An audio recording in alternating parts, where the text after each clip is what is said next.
Hello, hello. Hello. How are you? I'm doing well. How are you doing? I'm doing well.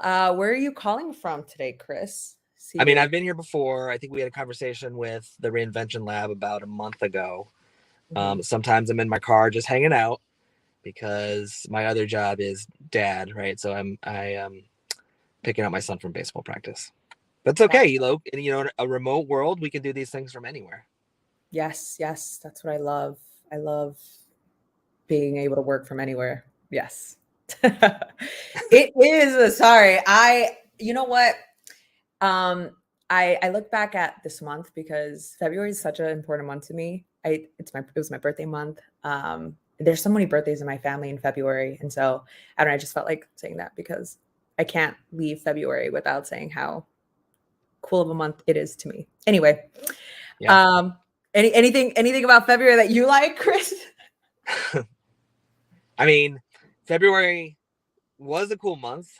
We opened up registration for Big Bang, which will be the first time that we have been together as a network in over 2 years. Uh, Yes. so we're excited. If you haven't had a chance to register, we hope that you will. bplevents.org. And looking forward, Carly, you and I will be in Austin in a couple weeks for South by Southwest. I know it's my first time going to South by Southwest EDU. I'm super excited for Big Bang because we've been putting a lot of work and effort into this. And also, it's South Florida, and our venue is amazing. So we really, Yeah, really hope you can register. Check it out. Go to our website and register right away so you can save your spot. And that's right. yeah, and then catch us at South by Southwest if that's somewhere you're going to. Leadership Journeys. Yes, at leadership. Yes, there's so much going on in the We'll talk more upcoming about that. We'll weeks. talk more about that, but it's going to be pretty. It's going to be pretty great. And in addition to doing leadership journeys at South by Southwest, I have a suspicion we'll be meeting with some really cool folks and doing some Cup of Joy episodes out there. Yeah, so be on the lookout. Speaking of some really cool projects that are upcoming and coming up for us, I have the privilege of supporting the Deeper Learning Equity Fellowship team. And our guest today is a co-facilitator for our fifth cohort, which is our current cohort. And so I wanted to bring her along. So welcome, Kelly. Hello. What's up? What up? How are you doing today? I'm well. I'm well. How are you? Great. It's always great to be in virtual presence with you. Like I just love your energy, and I haven't met you in person, so I'm like super excited for I we have. know. I feel like we've so met each other in person. That Like confuses it's me. gonna be weird. I'm just gonna hug you, COVID friendly, safe wise, and like just be all up in the business of like we're in person because I feel like I've just been in community with you for years. I mean, I have, but like I feel like we've been in real life for Yes. years. So I I mean, we know. And have I been. can't wait for sunshine, like San Diego. That's your heart space. That's my heart space, right? I was married in San Diego. I'm a Were you SoCal. really? Yes, I'm a SoCal girl. I don't live there now, but I am so proud to be from there. And San Diego is one of my favorite places in the whole wide world. And of course, thinking about Florida right now at the cusp of spring, so close, but so over this winter weather. Oh my God, So, yes. anyways, Speaking of San Diego, we are hosting our first in-person convening for our fifth cohort because obviously COVID has just like made everything a little complicated. But can you tell us a little bit about this planning? Like, what is at the center of our Equity Fellows Cohort 5 spring convening? And what are you excited for? Yeah. Well, I think it's one thing I'm most excited for is being in person. I think we've done some real important work over the last 2 years in virtual convening spaces to really bring good conversation, have incredible speakers, reading texts and, discussing important components. I think also the pandemic has really it's surfaced a lot about what it means to be in educational leadership and the state of the world in ways that I can't wait to kind of be in learning spaces with our cohort. And instead of just talking about it, we'll be in it and smelling it and breathing it and with students and with leaders and, putting our feet on the ground and understanding like our actual place physically on this earth and the humility of what it means to be alive, together, breaking bread. So, I mean, I think what's most important now is looking forward, right? Like I always talk about this horizon of justice.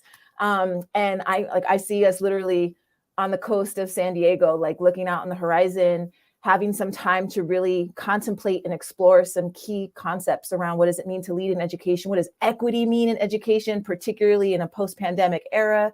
What does it really mean to see, love, and value each and every student for who they are, for me to be seen, loved, and valued as who I am as an educator and a co-conspirator, right? Really trying to shift the systems that have been surfaced so clearly that are inept to meet the needs of our young people overall. And I think that's what I'm most excited about, right? And this opportunity to really bond and connect in a physical way and in our physical space and that place-based learning opportunity with key program partners. Yeah. And then like go forth and do great things, right? And keep in touch. Yes. And I think that's so much. And I think we got a lot going on in 5 days. Right. And as we plan this though, I think one thing that really resonates with just like learning from you, because that's what I do. I learn from you. Is just this attention that we bring to like the self as well and the body. Right. And like these last years have been tough for educators and for the people in the schools. And so we're also trying to set time and be intentional about how do we care for our bodies when we are in person for the first time. So like so I'm really, really, really excited for that. Good. Me too. Chris, any questions? Yeah, Kelly, you called yourself a co-conspirator and like we at Big Picture, we call ourselves activists, but I think we live in an age in education where it takes some bravery to like stick your neck out and like use those types of terms to describe yourself and your work. What gives you the bravery to like call yourself a co-conspirator? Being part of the Deeper Learning Equity Fellowship. But come like, on, I wasn't for real. No, for real, because you know what it is? It is that network. I think many times people like me in the systems that I operate, like my day job, I am very much vulnerable to, call myself a co-conspirator and say what I really think and name things in the terminology that they should be named and identify as who I identify. But I feel confident to be able to do that because I know I'm not alone and I've got my people out there. And I talk about this all the time that like this community building is not literally just to like have some friends in the field and learn some things from some people. It's like, these are people who will hire you when you get fired. These are people who will introduce you to that next step that you never thought you could be capable of because they will see you and know you in a way that you can't shine necessarily in maybe your current context. It's really important to have these fellowships, particularly the multiple generations, right? We're in cohort 5. I was a participant in cohort 3. We are these beautiful people out there doing this incredible work. And when you know that you're not alone and you know that you're part of really like an army, right? And I don't mean to be like too militant, but like we really need that to give us the security to know that like, what we're experiencing isn't in isolation and to know that there are other people that have your back, that if you fall, they will pick you up, they will clean your face, they will hold your hair, right? They will get you where you need to go, a place of rest, a place of refuge, their sanctuary. And so I feel confident about calling myself, a co-conspirator in a space where that is not necessarily a safe space because I don't just operate in my actual space. I operate on a national level. I operate with this brilliance and influence of these incredible people that I get to learn alongside in the Equity Fellowship and in other aspects of my professional life. And so that's important. And that's why we need each other, right? We need to see each other's lights shining everywhere because that like soul on deck, right? That's the light that we need to focus on and not be, consumed by the noise of the darkness that, much of the stresses and fatigue and education work and the systems that machine tries to exploit about us every day. Thank you. Wow.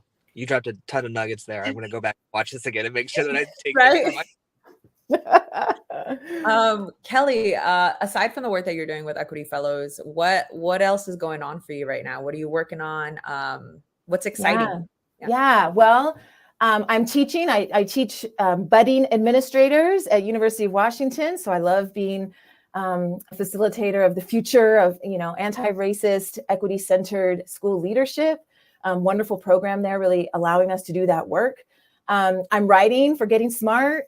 Always the homies, right? Our cousin organization at Getting Smart used to work for them, get to blog for them, part of their advisory committee. So just love that work and being able to talk about leadership topics and equity-centered topics and putting other voices out there in the field. And then, my day job, just trying to make sure that all of our kids in our little district are seen, loved, and valued for who they are, pushing forward that strategic vision that's equity-centered, focused on belonging, focused on the future of learning. So it's an everyday grind. I'm blessed to be part of it. Love it. Love to hear it. Anything you want to say as we are wrapping up our last parting words? No, just I appreciate this time and space. I love being in community with both of you. I'm jealous y'all get to kick it in Austin. That's okay. I'll see you in San Diego. Just looking forward to that, and Florida. So looking forward to all that fun stuff. Thanks to both of you. I appreciate this time. Kelly, thank you so much for being a guest. I'm pretty sure when we were in San Diego, we're going to have to do this again, but in person, maybe right on the water.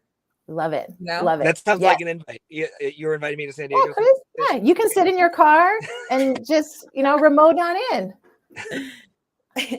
Damn it. Thank you so much, Kelly. You're welcome. Appreciate it. And I will talk to you soon. Okay. All right. Bye. I'm still so confused, even inside our staff, like people who have not met in person and clearly have made a connection virtually. It's why I did not know that you and Kelly had not met yet. I know. I can't wait to do this. She actually, because we're communicating about when we're arriving, and I'm arriving, I think, a day before her. And I'm bringing like my wife, and I know that she, we got to plan before, it gets a little wild. But see, I love Kelly. That's just how you go. Learning a lot. Okay. So I'm kicking it off, right? I'm ending this. Yeah, that's it. All right, y'all. Thank you so much for watching this episode. Stay tuned. We have a lot happening in our upcoming episodes, and register for Big Bang. Check us out wherever we are touring. And we really hope that you make it a great day or not. The choice is yours. Yeah.